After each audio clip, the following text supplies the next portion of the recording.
This video is going to be a bit of a cautionary tale and message, because by now I've talked to quite a few people about non-duality and awakening and topics that are related to these. And I've noticed that there are quite a few people who are in danger of creating a kind of psychosis for themselves. And the danger of that really shouldn't be underestimated. And also not the impact which that could have on your life and the life of your family. I've seen that both while working in psychiatry as a psychologist, but also in my own family, where I have family members who have schizophrenia and suffer from psychosis. So believe me when I tell you, this is not something to be envied. Not something you should strive for, of course, but also something you should be maybe a bit cautious about, so you don't just step into that and provoke that. There are certainly a fair number of people who are not really susceptible to these states of mind, but for others there certainly is this danger. And so I basically just want to say why, and so I basically just want to give a couple of pointers to avoid creating some kind of psychotic breakdown for yourself. So what is it, in my view, that makes one very susceptible to having a psychosis as a result of exploring non-duality and awakening? Well, what I've noticed is that for a lot of people, there is this fixation on the negation of the separate self.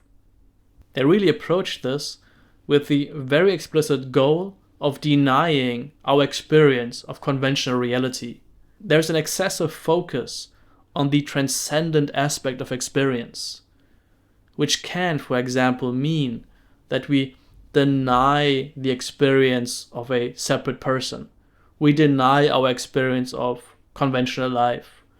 We deny the fact that our experience, even though fundamentally is utterly beyond comprehension, nevertheless is also experienced as conventional life. And because we overly fixate on this denial aspect, on negating any kind of substance to reality, that can cause a kind of breakdown in people where all their defense mechanisms, which they ordinarily have, are stripped away. And because of that, they feel flooded with all kind of stuff which they can't really cope with. And in that case, you would have a kind of emotional breakdown, which is of course not quite psychosis, but still can be tremendously challenging. But of course, the worst case scenario would be that you don't just get flooded by this emotional turmoil, but as a result of this breaking down of the ordinary way of orienting to your experience, you're all of a sudden now dropped into complete confusion. You all of a sudden may think that there is no distinction between this body-mind and that body-mind. Your intention is that person's intention. You might lose this normal sense of agency you have, which allows you to plan activities, be engaged with life in a deliberate way. These are functions of the mind which are useful in conventional life. And by excessively focusing on the fact that everything is not what we think it is, this really can create a sort of breakdown of these normal, healthy mechanisms. And just to be clear, I'm not saying that this kind of negation approach can never be useful.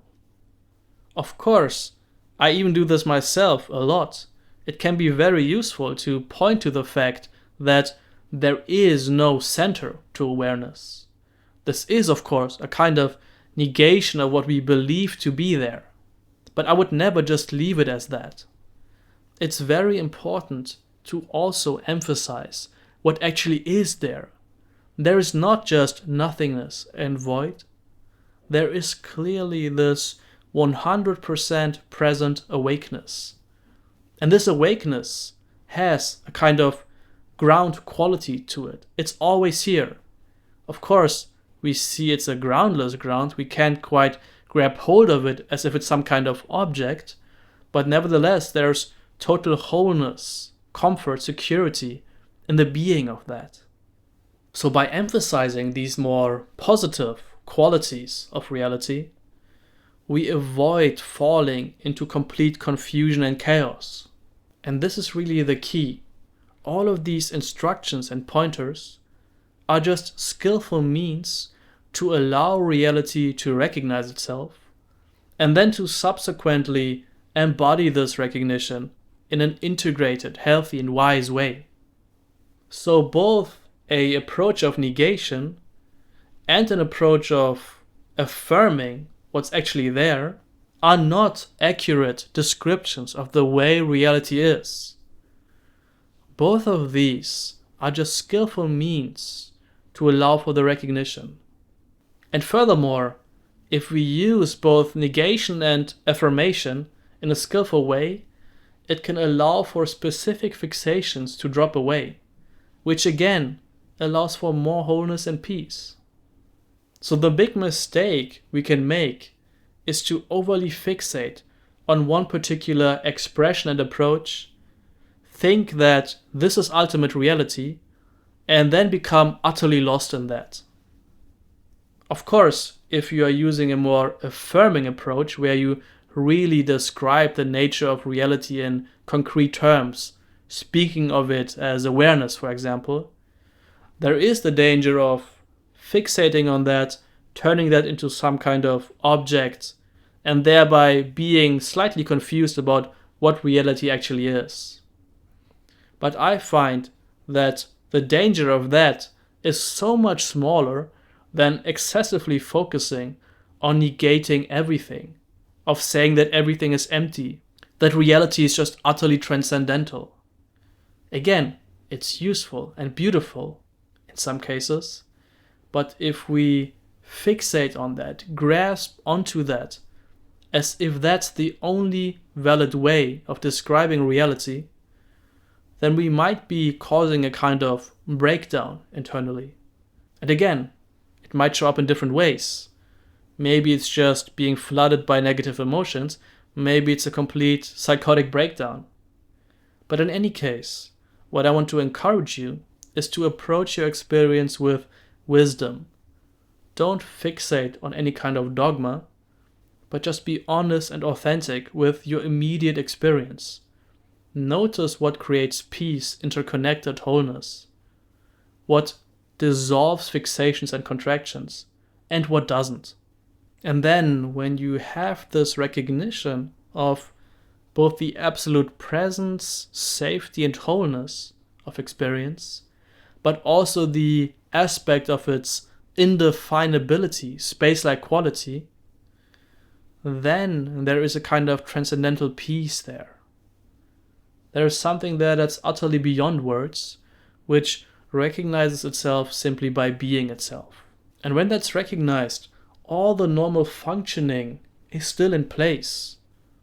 It's not about denying our conventional experience of life, but conventional life is then viewed in an utterly different way.